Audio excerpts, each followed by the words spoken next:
Hello friends, welcome to Bismi சமையல். இன்றைக்கி வீடியோவில் ரொம்ப புதுசான கிச்சன் டிப்ஸ் மற்றும் வீட்டு குறிப்புகள் தான் பார்க்க போகிறோம். இன்றைக்கி வீடியோவில் நான் சொல்லக்கூடிய டிப்ஸ் எல்லாமே உங்களோட அன்றாட வாழ்க்கையில் டெய்லி தேவைப்படக்கூடியதாக இருக்கும். என்னென்ன டிப்ஸ்ன்னு பார்க்குறதுக்கு முன்னாடி நம்ம சேனலை புதுசாக பார்க்குறவங்க மறக்காமல் சப்ஸ்கிரைப் பண்ணிக்கோங்க. இப்போ நம்ம ஃபர்ஸ்ட் டிப் என்னங்கிறத பார்க்கலாம். இங்கே பார்த்தீங்கன்னா நான் மாதுளம்பழத்தை உரித்து விதை எல்லாத்தையும் தனியாக எடுத்து வச்சுருக்கேன். இதை நான் இப்போ ஜூஸ் போட போகிறேன். பொதுவாகவே நம்ம மாதுளப்பழம் ஜூஸ் எல்லாம் போடும்போது பார்த்திங்கன்னா நம்ம வீட்டில் போட்டாலும் சரி இல்லை கடையில் போட்டிருந்தாலும் சரி பால் ஊற்றி தான் இதில் ஜூஸ் போடுவோம். ஆனால் நிறைய பேருக்கு பார்த்திங்கன்னா இதில் பால் ஊற்றி ஜூஸ் போடுறது அந்தளவுக்கு பிடிக்காது. ஸோ அந்த மாதிரி இருக்கிறவங்களுக்கு பாலுக்கு பதிலாக நம்ம வேறு என்ன பொருள் சேர்த்து ஜூஸ் போடலாங்கிறத பார்க்கலாம். இந்த பழம் ரொம்ப புளிப்பாக இருக்கிறதுனால நான் 2 டீஸ்பூன் அளவுக்கு சுகர் சேர்த்துக்கிறேன். சுகர் சேர்க்கறதுக்கு விருப்பம் இல்லாதவங்க தேன் அப்படி இல்லைன்னா நாட்டு சக்கரை கூட சேர்த்துக்கலாம். இதில் பாலுக்கு பதிலாக நான் சேர்க்க போகிறது பார்த்தீங்கன்னா தேங்காய் தான். கொஞ்சமாக நான் தேங்காய் எடுத்து குட்டி குட்டி பீசஸாக கட் பண்ணி வச்சுருக்கேன். உங்ககிட்ட தேங்காய் பூ இருந்ததுன்னா நீங்கள் அதுவே கூட சேர்த்துக்கலாம். தண்ணி சேர்க்கறதுக்கு முன்னாடி இது எல்லாத்தையும் சேர்த்து ஒரு தடவை நல்லா அடித்து எடுத்துடலாம். அப்போ தான் தேங்காய் நமக்கு நல்லா அரையும். இந்த அளவுக்கு நல்லா அரைப்பட்டதுக்கு அப்புறமா நீங்கள் தேவையான அளவுக்கு தண்ணி சேர்த்து மறுபடியும் நல்லா அடித்து எடுத்துக்கலாம். அடுத்து எப்பயும் போல் நம்ம வடிகட்டி எடுத்துக்கலாம். நிறைய பேருக்கு பார்த்தீங்கன்னா பாலோட ஸ்மெல் சுத்தமாக பிடிக்காம இருக்கும். அவங்கெல்லாம் ஜூஸில் பாலுக்கு பதிலாக இந்த மாதிரி தேங்காய் சேர்த்துக்கலாம். ரொம்பவே நல்லா இருக்கும்.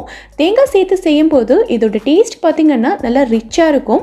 அது மட்டும் இல்லாமல் இந்த ஜூஸோட திக்னஸுமே ரொம்ப நல்லாயிருக்கும். கண்டிப்பாக ட்ரை பண்ணி பாருங்கள். குட்டீஸ்க்கெல்லாம் நீங்கள் இந்த மாதிரி செஞ்சு கொடுத்தீங்கன்னா விரும்பி குடிப்பாங்க. ரொம்பவே ஹெல்த்தியானதும் கூட. இப்போ நம்ம அடுத்த டிப் என்னங்கிறத பார்க்கலாம். நம்மள நிறைய பேருக்கு பார்த்தீங்கன்னா ரொம்ப நாளாக தூள் உப்பை யூஸ் பண்ணிட்டு இருந்துட்டு டக்குன்னு நம்ம கல் உப்புக்கு மாறும்போது உப்போட அளவு நமக்கு தெரியாமல் இருக்கும். சமையலில் அளவு தெரியாததுனால கூட்டி குறைச்சி உப்பு சேர்த்துருவோம். ஸோ அளவு கரெக்டாக தெரியணுங்கிறதுக்காக இந்த கல் உப்பை நம்ம மிக்சியில் சேர்த்து பவுடர் பண்ணி எடுத்து வச்சுருப்போம்.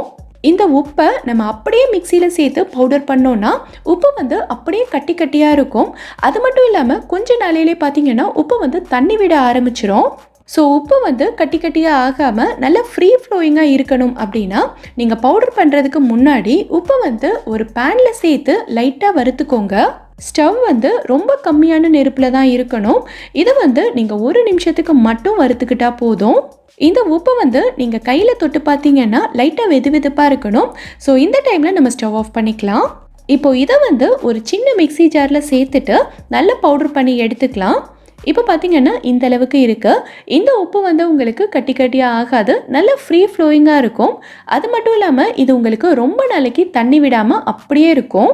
இதில் நமக்கு இன்னொரு பெனிஃபிட்டும் இருக்குது. கல்லுப்பு மிக்சியில் சேர்த்து பவுடர் பண்ணதுனால இந்த ஜாரோட பிளேடு பார்த்திங்கன்னா நல்ல ஷார்ப்பாக இருக்கும். ஸோ இந்த மாதிரி நம்ம ஒரு 15 நாளைக்கு ஒரு தடவை செஞ்சு வச்சுக்கிட்டோன்னா மிக்சி ஜாரோட பிளேடும் நமக்கு ஷார்ப்பாக இருக்கும். தூளுப்பும் கிடைச்ச மாதிரி ஆயிடுச்சு. இந்த டிப் உங்களுக்கு யூஸ்ஃபுல்லாக இருந்துச்சுன்னா வீடியோவுக்கு ஒரு லைக் கொடுங்க.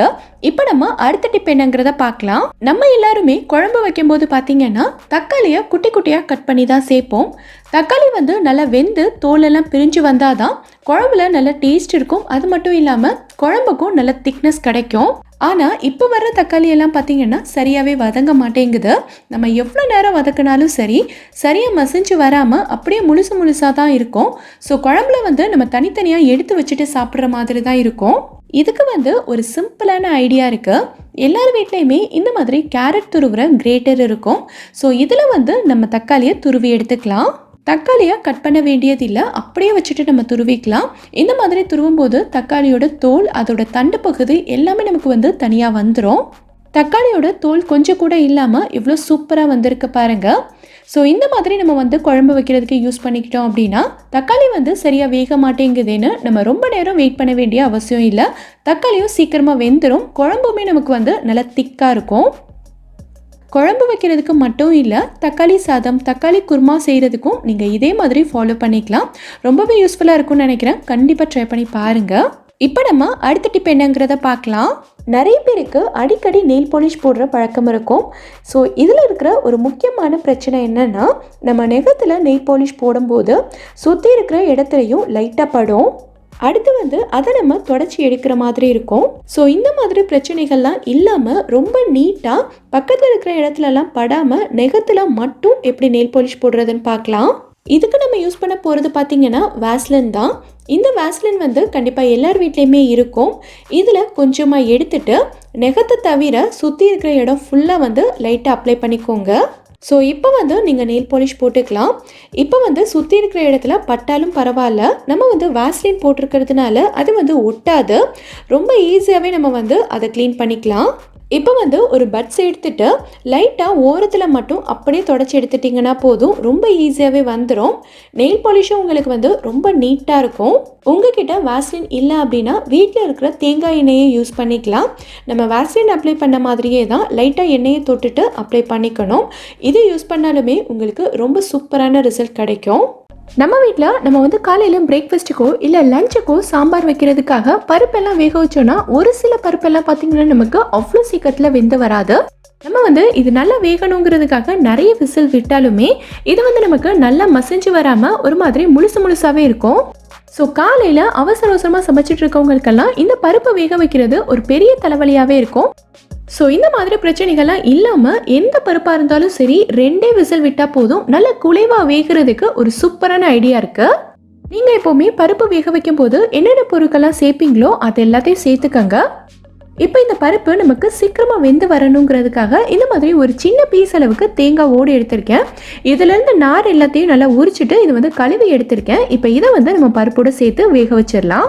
இப்போ நீங்கள் எப்பவும் போல் குக்கரை மூடிட்டு ஒரு 2 விசிலுக்கு விட்டீங்கனாலே போதும். இப்போ நான் திறந்து காட்டுறேன் பாருங்கள் எப்படி வெந்திருக்குன்னு. நல்ல குழைவாக வெந்திருக்கு. இப்போ இந்த தேங்காய் ஓடை மட்டும் நம்ம வெளியில் எடுத்துடலாம். லைட்டாக மிக்ஸ் பண்ணும்போதே உங்களுக்கே தெரியும் நல்லா மசிஞ்சு வந்துடும். இதே மாதிரி நீங்களும் ட்ரை பண்ணி பாருங்கள். ட்ரை பண்ணிவிட்டு எனக்கு கமெண்ட்டில் சொல்லுங்கள். இப்போ நம்ம அடுத்த டிப் என்னங்கிறத பார்க்கலாம். இப்போ நான் சொல்ல போகிற இந்த டிப் வந்து பிகினர்ஸ் எல்லாத்துக்குமே ரொம்ப யூஸ்ஃபுல்லாக இருக்கும். நம்ம எல்லாருமே என்னதான் டெய்லியும் சமைச்சிட்டு இருந்தாலும் கூட ஒரு சில நேரங்களில் பார்த்தீங்கன்னா நம்ம சமையலில் நம்மளே அறியாமல் உப்பு வந்து கொஞ்சம் கூடி போயிடும். குழம்புல உப்பு கூடிடுச்சுன்னா என்ன பண்ணணுங்கிறது நிறைய பேருக்கு தெரியும். ஆனால் பொரியலில் உப்பு கூடிடுச்சுன்னா என்ன பண்ணணுங்கிறத தான் நான் இப்போ சொல்ல போகிறேன். நிறைய பேர் என்ன பண்ணுவாங்கன்னா கடுகு காஞ்ச மிளகாயெல்லாம் போட்டு தாளிச்சிட்டு கூடவே நம்ம கட் பண்ணி வச்சுருக்க காயையும் கொட்டி கூடவே உப்பையும் சேர்த்து நல்லா கலந்து விட்டுருவாங்க. அந்த மாதிரி செய்யவே கூடாது. நம்ம காயெல்லாம் கட் பண்ணி வச்சுருக்கும் போது நிறைய இருக்கிற மாதிரி தான் இருக்கும். அது வந்து வதங்க நல்லா சுருங்கி அளவு பார்த்திங்கன்னா ரொம்ப கம்மியாயிரும். ஸோ அதுக்கேற்ற மாதிரி தான் நம்ம உப்பு சேர்க்கணுமே தவிர ஸ்டார்டிங்லேயே சேர்க்கக்கூடாது. ஸோ காயெல்லாம் ஓரளவுக்கு வதங்கினதுக்கப்புறமா நீங்கள் வந்து உப்பு சேருங்க. ஸோ அப்படியே உங்களுக்கு வந்து உப்பு கூடி போயிடுச்சுன்னா நீங்கள் டென்ஷனாகவே வேண்டாம், ஒரு சூப்பரான ஐடியா இருக்குது. இங்கே பார்த்தீங்கன்னா நான் வந்து வறுத்த வேர்க்கடலையை தோல் எல்லாத்தையும் உரிச்சிட்டு எடுத்து வச்சுருக்கேன். இப்போ இதை வந்து நம்ம மிக்ஸி ஜாரில் சேர்த்து லைட்டாக வந்து அடித்து எடுத்துக்கலாம். ரொம்ப நைஸாக அரைச்சிட வேண்டாம், இந்த மாதிரி குறைன்னு அரைச்சி எடுத்துக்கோங்க. அப்போ தான் டேஸ்ட் வந்து சூப்பராக இருக்கும். இப்போ இதை வந்து ஒரு 2 டீஸ்பூன் அளவுக்கு சேர்த்துட்டு நல்லா கலந்து விட்டுட்டிங்கன்னா இதில் இருக்க உப்போட அளவும் நமக்கு குறைஞ்சிரும். நம்ம வந்து வேர்க்கடலை சேர்த்துருக்கிறதுனால இதோட டேஸ்ட்டும் பார்த்திங்கன்னா அவ்வளோ சூப்பராக இருக்கும். இப்போ நான் சொன்ன இந்த டிப் வந்து நிறைய பேருக்கு யூஸ்ஃபுல்லாக இருக்கும்னு நினைக்கிறேன். கண்டிப்பாக ட்ரை பண்ணி பார்த்துட்டு எனக்கு கமெண்ட்டில் சொல்லுங்கள். இப்போ நம்ம அடுத்த டிப் என்னங்கிறத பார்க்கலாம். இப்போ நான் சொல்ல போகிற இந்த டிப் வந்து நம்ம வீடியோவோட கமெண்ட்டில் நிறைய பேர் வந்து கேட்டுக்கிட்டே இருந்தாங்க. இப்போ இருக்க இந்த மழைக்காலம் குளிர்காலத்துலலாம் பார்த்தீங்கன்னா நம்ம உப்பை வந்து டப்பாவில் போட்டு ஸ்டோர் பண்ணி வச்சுருக்கும் போது ஒரு மாதிரி ரொம்ப ஈரப்பதமாக அடியிலலாம் பார்த்தீங்கன்னா ஒரு மாதிரி தண்ணி விட்ட மாதிரி ஆயிரும். அடுத்து வந்து இதை யூஸ் பண்ணுறதுக்கே ரொம்ப யோசனையாக இருக்கும். உப்பு எல்லாமே வந்து நமக்கு ஃபுல்லாக வேஸ்ட் ஆகிற மாதிரி இருக்கும். ஸோ இந்த மாதிரி பிரச்சனைகள்லாம் இல்லாமல் உப்பு வந்து நிறைய நாளைக்கு நல்லா ஃப்ரெஷ்ஷாக எப்படி ஸ்டோர் பண்ணி வைக்கிறதுன்னு பார்க்கலாம். உப்பை கொட்டி வைக்கிறதுக்கு நீங்கள் பிளாஸ்டிக் டப்பா யூஸ் பண்ணவே கூடாது. கண்டிப்பாக இந்த மாதிரி ஒரு கிளாஸ் பாட்டில் அப்படி இல்லைன்னா இந்த மாதிரி ஒரு செராமிக்கில் ஜாடி இருந்ததுன்னா யூஸ் பண்ணிக்கலாம். நான் வந்து இந்த செராமிக் ஜாரில் தான் கொட்டி வைக்க போகிறேன். ஸோ இதோட அடியில் இந்த மாதிரி ஒரு டிஷ்யூ பேப்பர் போட்டுக்கலாம். டிஷ்யூ பேப்பர் போட்டு வைக்கிறதுனால அடியில் ஏதாவது ஈரப்பதம் இருந்ததுன்னா இந்த பேப்பர் வந்து ஃபுல்லாக அப்சர்வ் பண்ணிடும். அது மட்டும் இல்லாமல் கூடவே அடியில் வந்து நம்ம அரிசியும் போட்டு வைக்க போகிறோம். நான் இன்னைக்கு வந்து சாப்பாடு அரிசி தான் எடுத்திருக்கேன். எந்த அரிசியாக இருந்தாலும் பரவாயில்ல, நீங்கள் வந்து சேர்த்துக்கலாம். அரிசி போட்டு வைக்கிறதுனால உப்பில் ஏதாவது நீர் கோத்திருந்தாலும் இந்த அரிசி வந்து ஃபுல்லாக அப்சர்வ் பண்ணிக்கும். ஸோ உப்பு வந்து நமக்கு எப்போவுமே நல்லா காஞ்சு ஃப்ரெஷ்ஷாகவே இருக்கும். இதே மாதிரி நீங்களும் கண்டிப்பாக ட்ரை பண்ணி பாருங்கள். இனி உங்கள் உப்பில் தண்ணி விடவே விடாது. நீங்கள் கடைசி வரைக்கும் சூப்பராக ஃப்ரெஷ்ஷாகவே வச்சு யூஸ் பண்ணிக்கலாம். ட்ரை பண்ணி பார்த்துட்டு எனக்கு கமெண்ட்டில் சொல்லுங்கள். இப்போ நம்ம அடுத்த டிப் என்னங்கிறத பார்க்கலாம். நம்ம எல்லாருக்குமே நல்லா தெரியும், இந்த மாதிரி உடைச்ச தேங்காயை நம்ம ஃப்ரிட்ஜில் நிறைய நாளைக்கு நல்லா ஃப்ரெஷ்ஷாக எப்படி ஸ்டோர் பண்ணி வைக்கிறதுன்னு நம்ம வீடியோலேயே நான் நிறைய டிப்ஸ் வந்து சொல்லியிருக்கேன். ஆனால் இப்போ நான் சொல்ல போகிறது என்னென்னா ஃப்ரிட்ஜே தேவையில்லை. இதை வந்து நம்ம ஃப்ரிட்ஜில் வைக்க வேண்டிய அவசியமே இல்லை, வெளியிலேயே வச்சுக்கலாம். வெளியிலேயே வச்சு குறைஞ்சது 1 வாரம் வரைக்கும் எந்த பிரச்சனையும் இல்லாமல் நல்லா ஃப்ரெஷ்ஷாக வச்சு யூஸ் பண்ணிக்கலாம். எப்படிங்கிறத பார்க்கலாம். இந்த மாதிரி ஒரு பாத்திரம் எடுத்துக்கோங்க. பாத்திரத்தோட சைஸ் வந்து தேங்காவோட சைஸை விட நல்ல பெருசாக இருக்கணும். இப்போ இந்த தேங்காயை நம்ம உள்ளே வச்சுட்டு இந்த தேங்காய் மூழ்கிற அளவுக்கு நம்ம வந்து தண்ணி சேர்த்துக்கலாம். கண்டிப்பாக தேங்காய் வந்து ஃபுல்லாக தண்ணியில் மூழ்கி இருக்கணும். அப்போ தான் தேங்காய் வந்து நமக்கு ரொம்ப நாளைக்கு ஃப்ரெஷ்ஷாக இருக்கும். இதை வந்து அப்படியே எடுத்து நீங்கள் கிச்சனில் ஏதாவது ஒரு நல்ல கூலிங்கான இடத்துல அப்படியே வச்சுருங்க. இதில் தூசியெல்லாம் விழாமல் இருக்கிறதுக்காக ஒரு மெல்லிசான துணி போட்டு இதை ஃபுல்லாக மூடி வச்சுருங்க. இதில் நம்ம கவனிக்க வேண்டிய இன்னொரு முக்கியமான விஷயம் என்னென்னா, இந்த தண்ணியை கண்டிப்பாக 12 மணி நேரத்துக்கு ஒரு தடவை மாற்றிக்கிட்டே இருக்கணும். தண்ணியை வந்து அப்படியே விட்டுறாதீங்க, அப்புறம் தேங்காய் ஃபுல்லாகவே அழுகிரும். தண்ணியை மாற்றிக்கிட்டே இருந்தால் தான் தேங்காய் வந்து நமக்கு ஃப்ரெஷ்ஷாகவே இருக்கும். இது உங்களில் நிறைய பேருக்கு ரொம்பவே யூஸ்ஃபுல்லாக இருக்கும்னு நினைக்கிறேன். இப்போ நம்ம அடுத்த டிப் என்னங்கிறத பார்க்கலாம். நம்ம எல்லாருமே ஃப்ரிட்ஜை வந்து என்னதான் அடிக்கடி நல்லா க்ளீன் பண்ணி நீட்டாக வச்சுருந்தாலும் ஒரு சில நேரங்களில் பார்த்திங்கன்னா நம்ம ஃப்ரிட்ஜில் நிறைய பொருட்கள் போட்டு ஸ்டோர் பண்ணி வைக்கும்போது அதுலேருந்து ஒரு மாதிரியான ஸ்மெல் வர ஆரம்பிச்சிடும். நம்ம ஒவ்வொரு தடவை ஃப்ரிட்ஜை திறந்து மூடும் போதுமே இந்த ஸ்மெல் வந்து இருக்கும். நம்ம ஃப்ரிட்ஜில் இருந்து ஏதாவது ஒரு பொருள் எடுத்தால் கூட அந்த பொருள்லையும் இந்த ஸ்மெல் இருக்கும். ஸோ அடுத்தடுத்து நம்ம யூஸ் பண்ணக்கூடிய பொருட்களை இந்த ஃப்ரிட்ஜில் ஸ்டோர் பண்ணுறதுக்கு மனசே வராது. ஸோ இந்த ஸ்மெல் எல்லாத்தையும் நம்ம டக்குன்னு இன்ஸ்டண்ட்டாக எப்படி ரிமூவ் பண்ணுறதுன்னு பார்க்கலாம். ஃப்ரிட்ஜில் இருக்க ஸ்மெல்லை ரிமூவ் பண்ணுறதுக்கு நமக்கு நிறைய மெத்தட் இருக்குது. எத்தனை மெத்தட் இருந்தாலும் இப்போ நான் சொல்லக்கூடியது வந்து ரொம்ப ரொம்ப சிம்பிளாகவும் ரொம்பவே எஃபெக்டிவாகவும் இருக்கும். நம்ம வீட்டில் இருக்க ஏதாவது ஒரு பேப்பர் எடுத்துக்கலாம். எழுதின பேப்பர் இல்லை எழுதாத பேப்பர் எதுவாக இருந்தாலும் ஓகே தான். நல்லா கசக்கிட்டு கொஞ்சமாக தண்ணி தெளித்து நல்லா நனைச்சிக்கோங்க.